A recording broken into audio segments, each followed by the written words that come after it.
जय हिंद दोस्तों।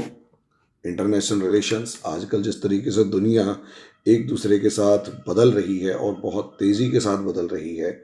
नए नए संबंध बन रहे हैं, पुराने जो संबंध हैं वो टूट रहे हैं और हालात जो हैं वो इस तरीके से चल रहे हैं कि ऐसा लगने लग चुका है कि दुनिया जो है वो विश्व युद्ध के मुहाने पर खड़ी हुई है। अब ऐसी सिचुएशन में जब दुनिया जो है वो विश्व युद्ध के मुहाने पर खड़ी हुई है, तो शह और मात का जो खेल है वो ज़बरदस्त लेवल पर है। अब ये जो खेल है इसे समझिए मामला क्या है और किस तरीके से दुनिया जो है इस शह और मात के खेल में, खासकर अमेरिका और चीन एक दूसरे पर हमला करने में लगे हुए हैं और हर बाकी देश अपनी अपनी सहूलियत के अनुसार किसी न किसी पक्ष का साथ दे रहा है। भारत भी यहाँ पर कम नहीं है।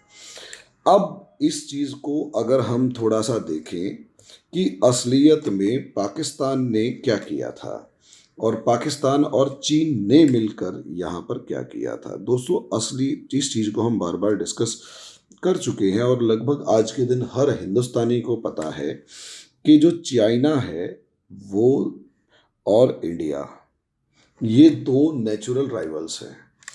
अगर आप एंशियंट हिस्ट्री भी उठाकर देखेंगे तो एंशियंट हिस्ट्री के अंदर आपको स्पष्ट तौर पर दिखाई देगा, एंशियंट और मिडीवियल में, कि एशिया में दो ही बड़ी इकोनॉमीज का जिक्र होता है, चाइना और इंडिया। कभी चाइना आगे था, कभी इंडिया आगे था इंटरनेशनल ट्रेड के मामले में। अब अगर दोनों पक्ष एक दूसरे से मतलब दो दो हाथ कर रहे थे, कभी चाइना आगे कभी इंडिया आगे, तो उसके पीछे का लॉजिक समझिए दोस्तों क्या है। असलियत में इस पूरी दुनिया के अंदर या इस पूरे एशिया के कॉन्टिनेंट में अगर आप मोटे तौर पर देखते हैं तो सीधा सा मामला है। एक तो ये इतना बड़ा देश इंडिया है और इसका अपना इलाके के ऊपर बड़ा कंट्रीब्यूशन है, एक डोमिनेंस है। साउथ चाइना सॉरी इंडो पे इंडिया इंडियन ओशियन के स्ट्रेटेजिक लोकेशन के ऊपर ये मौजूद है। दूसरा अगर बड़ा देश देखें तो वो चाइना है। ऐसे करके ये बड़ा देश चाइना है और इस इतने बड़े देश को अगर आप और अच्छे तरीके से देखते हैं तो ये बहुत ताकतवर है, मतलब बहुत बड़ी इकोनॉमी, दोनों की पॉपुलेशन लगभग बराबर की, दोनों के पास रिसोर्सेज लगभग बराबर के, दोनों की स्ट्रेटेजिक लोकेशन लगभग बराबर की, हर चीज़ यहाँ दोनों के पास काफ़ी हद तक बराबर है। डाइवर्सिटी के मामले में चाइना के अंदर डाइवर्सिटी इतनी नहीं है कि जितनी इंडिया में है, और स्टेबल सोसाइटी के मामले में देख लें तो इंडिया में जो है बुर्का किताब के पहले हिजाब और किताब के मामले में, या फिर भगवा दुपट्टे के मामले में, धर्म के मामले में जो टेंशन्स हैं वो थोड़ा थोड़ा करके प्रेशर कुकर से प्रेशर निकलता रहता है। चाइना में वो प्रेशर जो है वो जिस तरीके का सिस्टम है वो लगातार बॉयल होता रहेगा और एक टाइम ऐसा आएगा जब वो इम्प्लोड करेगा या एक्सप्लोड करेगा तो बहुत बुरा होगा चाइना के लिए। तो यानी जो सिस्टम है वो इंडिया के अंदर, इंडिया के अकॉर्डिंग, इंडिया के फेवर में अच्छे खासे हैं। अब ऐसे में जब चाइना नंबर 1 बनने का दोबारा से आज़ाद होने के बाद, यानी 1947 में इंडिया आज़ाद हुआ, 1949 में चाइना में रजीम चेंज हुआ।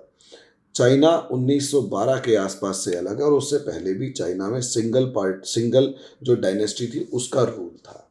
अब अगर यहाँ मोटे तौर पर देखा जाए ना दोस्तों, यहाँ मोटे तौर पर अगर आप लोग देखते हैं तो आज के दिन रिवाइवल ऑफ चाइना हो चुका है। रिवाइवल ऑफ चाइना का मतलब है कि चाइना जो पहले ताकतवर था, पहले एक इकोनॉमिक पावर था, चाइना अब दोबारा से इकोनॉमिक पावर बनने की तरफ बढ़ चुका है, या बन चुका है। बढ़ तो नहीं चुका बल्कि बन चुका है। वहीं अगर इंडिया को देखें तो इंडिया ने जो शुरुआत की वो चाइना के लगभग 20 साल बाद की, लेकिन अब धीरे धीरे इंडिया भी उसी तरफ आगे बढ़ रहा है।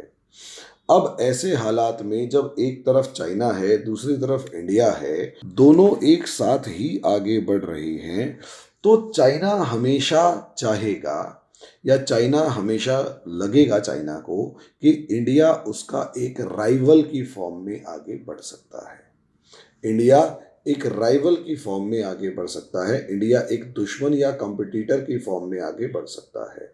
और एक बात समझ लीजिए, ये नेशंस हैं, ये राष्ट्र हैं, और नेशंस के अंदर यकीन मानिए जब रेस शुरू होती है नेशंस की, तो उसमें सीधा सीधा एक पार्ट ये होता है कि हमें नंबर वन बनना है और हमारा कोई कॉम्पिटिटर ना हो।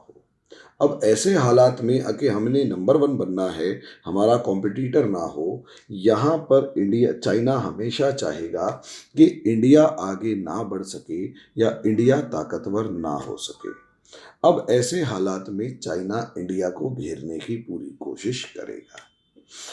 अगर चाइना इंडिया को घेरने की कोशिश करेगा तो चाइना सीधे सीधे टकराव से बचेगा, क्योंकि चाइना इंडिया को पूरे तरीके से घुटनों के बल नहीं ला सकता, ये पक्का है।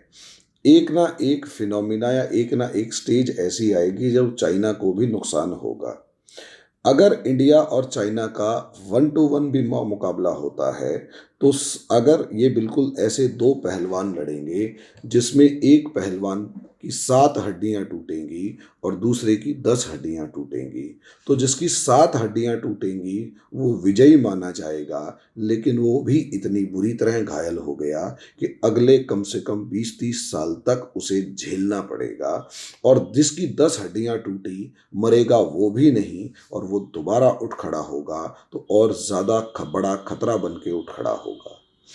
चाइना और इंडिया के बीच की दुश्मनी की सच्चाई ये है। लेकिन दूसरी तरफ अगर देखें तो इंडिया और चाइना के बीच में अगर युद्ध होता है तो वो किसी वर्ल्ड वॉर से कम नहीं होगा, अगर वो थोड़ा सा भी लंबा चलता है। एक भी पावर अगर अटक गई, चाहे इंडिया चाहे चाइना, एक भी पावर अगर अटक गई कि इस बार तो आर्या पार है, तो यकीन मानिए विश्व युद्ध छिड़ेगा। विश्व युद्ध छिड़ेगा। जाने जाएंगी दोनों देशों में, तो दोनों बर्बाद होंगे। चाइना की इकोनॉमी भी डीरेल होगी, इंडिया की इकोनॉमी भी डीरेल होगी, और दोनों बर्बाद होंगे। तो ऐसी सिचुएशन में चाइना कभी भी इंडिया से सीधा नहीं टकराएगा। ऐसे में कोई कुत्ते को पीछे छोड़ा जाएगा। इंडिया के जैसे होता है ना कि हम अपने दुश्मन से लड़ें, वो ताकतवर है तो मैं उसके पीछे क्यों लड़ूं। मेरे पास एक कुत्ता पाला, मैंने कुत्ता पाला और उस कुत्ते को उसके पीछे छोड़ दिया, और वो दुश्मन जो है उस कुत्ते के पीछे उलझ गया। चाइना ने एक कुत्ता पाल लिया है, और वो कुत्ता है पाकिस्तान के नाम का। ये अगर आप मैप में भी इसकी शक्ल देखते हैं तो वो पाकिस्तान जो है एक बैठे हुए कुत्ते की तरह नजर आता है, समझे। तो ऐसे में इसका व्यवहार भी ऐसा है, और कश्मीर इसका वो इशू है, हड्डी है जो अंग्रेज़ों ने इसे पकड़ा दी, और वो अब उस हड्डी को चूस रहा है। और उस हड्डी को चूसने के नाम पर कुत्ते के साथ देखो दोस्तों, एक समस्या क्या होती है, कुत्ता हड्डी चूसता है और उसे स्वाद आ रहा होता है। असलियत में कुत्ता जब हड्डी चूसता है तो उसे हड्डी में से स्वाद कम, जो उसी के गाल कट जाते हैं हड्डी को चूसते हुए और उसमें से खून निकलता है, उस खून का स्वाद ज़्यादा होता है। वो उसके अपने ही खून का स्वाद होता है। पाकिस्तान के साथ एग्जैक्टली यही हुआ है। उसके साथ वो उसके खुद के खून का स्वाद है जो इस समय उसको नशा क्रिएट कर रहा है अपने ही अंदर, और कह रहा है कि मैं जीत रहा हूँ।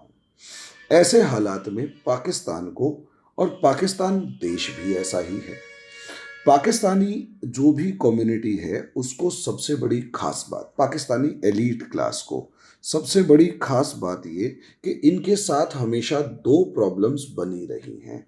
एक वो कि हम दुनिया के सबसे सच्चे मुसलमान हैं, और हमसे सच्चा मुसलमान इस दुनिया में प्रॉफिट मोहम्मद के बाद कोई नहीं है। पाकिस्तानियों का मानना है।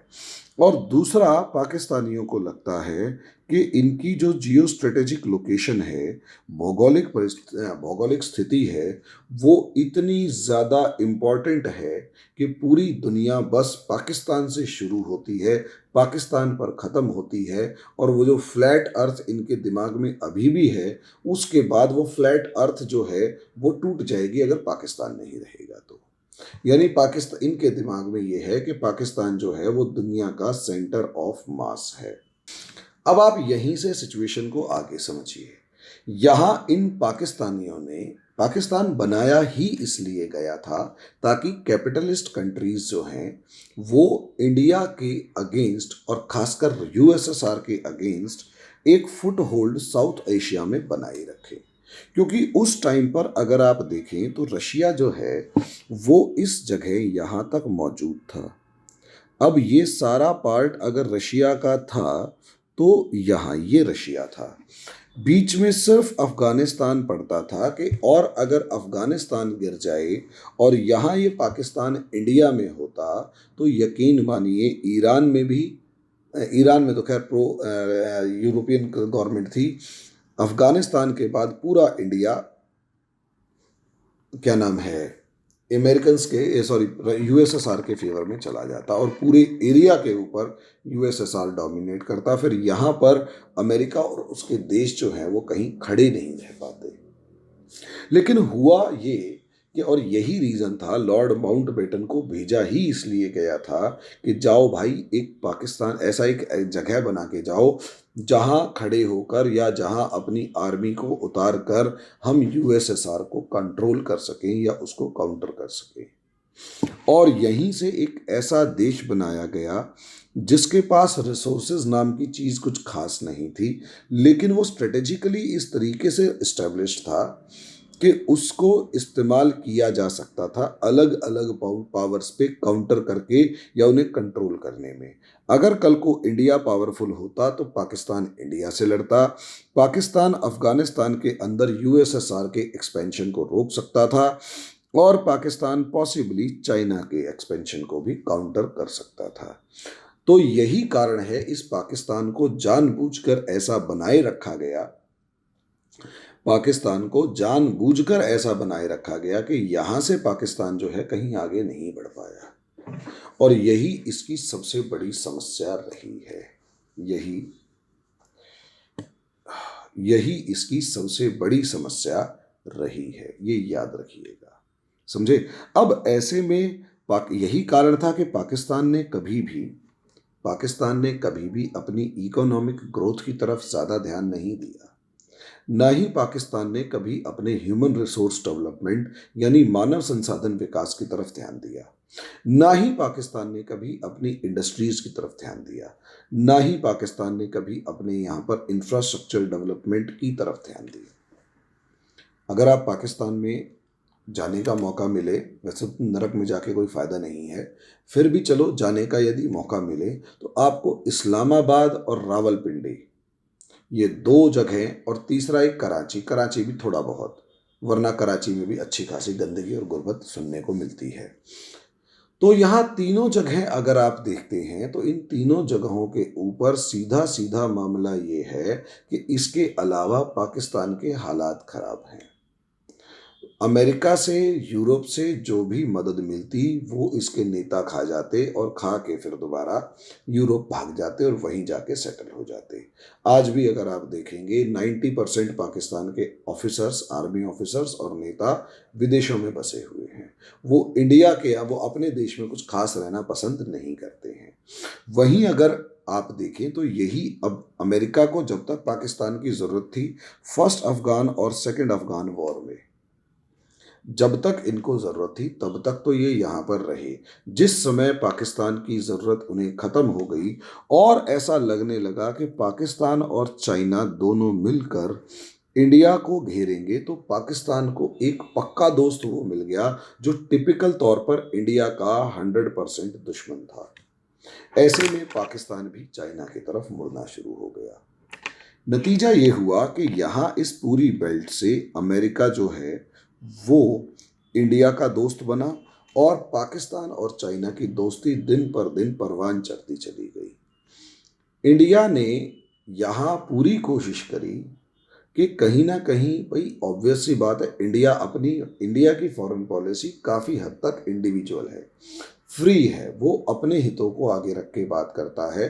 इससे हमारा इंडियन सिस्टम का इससे कोई मतलब नहीं है कि दुनिया के दूसरे देश के इंटरेस्ट क्या हैं। इंडिया को अपने हितों से मतलब है, भविष्य में इंडिया कैसा होगा। ये ही सिचुएशन यहाँ पर है, ये ही सिचुएशन यहाँ पर है। अब आप समझिए यहाँ क्या है। जब यहाँ ये पूरा सिस्टम बन रहा है, यहाँ ये पूरा सिस्टम बन रहा है, तो अगर आप मोटे तौर पर यहाँ पर देखेंगे तो एक तरफ पाकिस्तान और चाइना के पास इकोनॉमिक सुपर पावर बन चुका है। और क्योंकि चाइना जो है वो इकोनॉमिक सुपर पावर बन चुका है, तो यहाँ पर इसकी सबसे बड़ी समस्या, मतलब इसको चाहिए अब एनर्जी सिक्योरिटी से लेकर डोमिनेंस। अब यहाँ उसे पाकिस्तान दिखाई दिया। पाकिस्तान तो वही देश है जिसने अपने अंदर अपनी किसी भी सिस्टम को डेवलप नहीं किया, और ये बिल्कुल एक उस महिला की तरह है जो जिसके पास कोई योग्यता नहीं है, वो केवल शरीर बेचकर, मजबूरी में कहो, पहले शौक में फिर मजबूरी में, अपना शरीर बेचकर अपना खर्चा चला रही है। वो अब पाकिस्तान हो चुका है, और अब हालात पाकिस्तान के ये हो चुके हैं कि उसके शरीर की बहुत ज़्यादा सी ज़रूरत नहीं बची है, और अंतिम ग्राहक चाइना बचा है। और उस शरीर के ऊपर इतने ज़्यादा बीमारियां हो चुकी हैं कि कोई भी ग्राहक उस शरीर को प्रयोग करना वाजिब नहीं समझता। वही हाल पाकिस्तान के साथ इस समय पर हुआ है। चाइना जो है, चाइना पाकिस्तान के मामले में, चाइना और पाकिस्तान जो हैं ये दोनों के दोनों, खासकर पाकिस्तान अगर आप देखें तो इस पाकिस्तान को, मैंने जैसे बताया कि शुरू से इसको एक कॉन्फिडेंस ये था कि हम इस इलाके में इतने इम्पोर्टेंट हैं कि हमारे बगैर काम चल नहीं सकता। तो इसने, ऑब्वियस सी बात है, पहले अमेरिका को लूटा, और हामिद गुल जैसा बंदा तो ये कहता है, We defeated USSR with the help of America, then we defeated America with the help of America। ऐसे बेतुके और बेशर्मी भरे बयान जब कोई आर्मी चीफ या उसी रैंक का ऑफिसर दे, और खुलकर मीडिया के अंदर दे मजाक बनाते हुए, तो ये बिल्कुल ऐसा ही एक कम्युनिटी के बारे में नज़र आता है जो किसी को बेवकूफ़ बनाकर, किसी को लूट कर, किसी को चीट करके खुश होता है और कहता है मैंने उसे पागल बना दिया। यहाँ उसकी क्रेडिबिलिटी लॉस तो हुआ, साथ में उसका ध्यान सिर्फ और सिर्फ दूसरे को लूटने में लगा, अपनी पर्सनल डेवलपमेंट करने में नहीं लगा। नतीजा उसका ये रहा कि वो सिर्फ और सिर्फ लूटने की तरफ इतना ज़्यादा कंसंट्रेट हो गया कि अपने आप को बर्बाद कर बैठा। चाइना ने, अगर आप बात करें, चाइना ने यहाँ पर सी पैक के प्रोजेक्ट्स चालू किए थे। चाइना ने यहाँ पर सी पैक के प्रोजेक्ट्स चालू किए थे, और अलग अलग सोर्सेज के अकॉर्डिंग पता लगा कि अप्रॉक्सीमेट $42 बिलियन से ये प्रोजेक्ट की इन्वेस्टमेंट शुरू हुई, और $42 बिलियन से बढ़ते बढ़ते ये लगभग $72 बिलियन तक पहुंच गई। अब सोच कर देखिए कोई देश कैसे बर्बाद होता है। जब ये $72 बिलियन तक पहुंच गई तो एक बहुत बड़ा इन्वेस्टमेंट होता है। आप इसे रुपीस में काउंट करोगे तो ये लाख करोड़ रुपीस के आसपास बैठ जाता है। जब ये लाख करोड़ रुपीस के आसपास अगर बैठेगा तो इसका मतलब ये है कि चाइना ने बहुत बड़ा इन्वेस्टमेंट पाकिस्तान में किया था या करने का प्लान कर रहा था।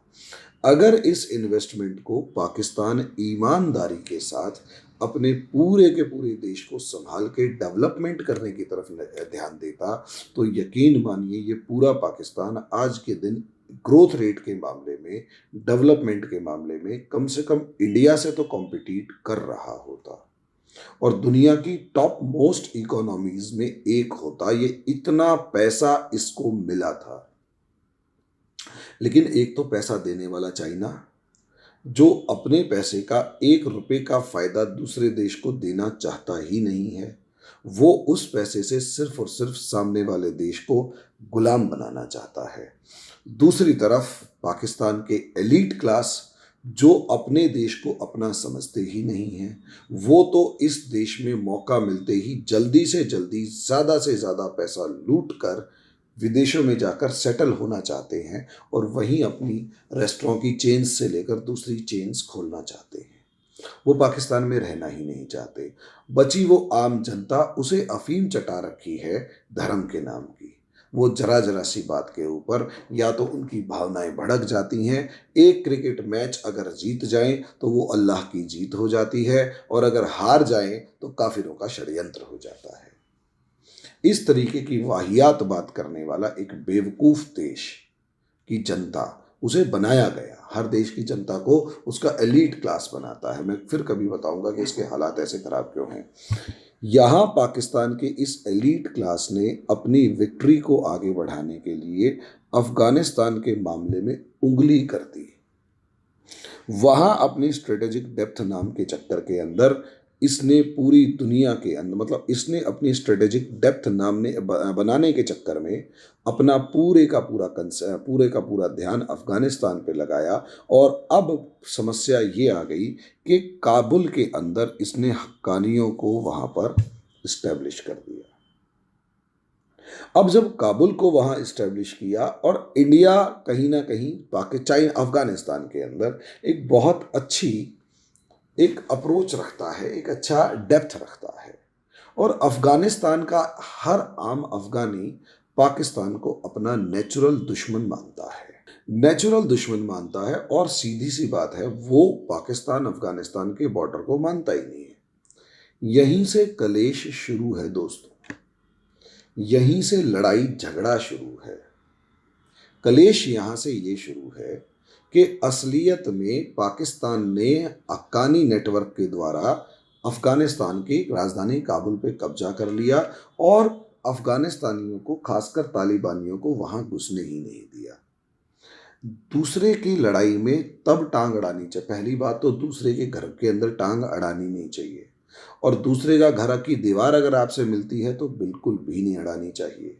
कोशिश करो आपका पड़ोस जितना ज़्यादा शांत हो, जितना अच्छा हो, जितना वो कम बुरे काम करे उतना फायदा है। वो जितने कम बुरे काम करे उतना फायदा है, ये समझ लीजिए। समझे? अब यहां इससे अगला पोर्शन क्या है। पाकिस्तान ने अपने पड़ोस में आग लगाई, उस पे कब्जा करने की सोची, पड़ोसी की प्रॉपर्टी पे कब्जा किया, और वो भी तब किया जब उसके आर्थिक हालात इतने बुरे हैं कि वो इस समय उसकी खुद की प्रॉपर्टी बेच बेच के काम चला रहा है। जब आपके आर्थिक हालात बुरे हों, आप अपनी खुद की प्रॉपर्टी बेच बेच के काम चला रहे हो, तो इसका सीधा सीधा मतलब ये होता है कि आप बर्बादी की तरफ हैं। पहले घर सुरक्षित किया जाता है, बाद में दुनिया जीती जाती है। पाकिस्तान के घर में आग लगी हुई है और वो अफगानिस्तान जीतने चल पड़ा।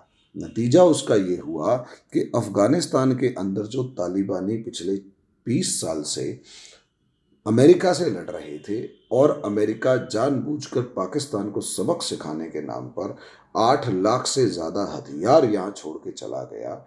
उन, मतलब छोटे बड़े हथियार, गोला बारूद वगैरह, अब उन, चाहे वो पुराने थे कैसे भी थे, लेकिन वो हथियार अफगानिस्तान के पास हैं।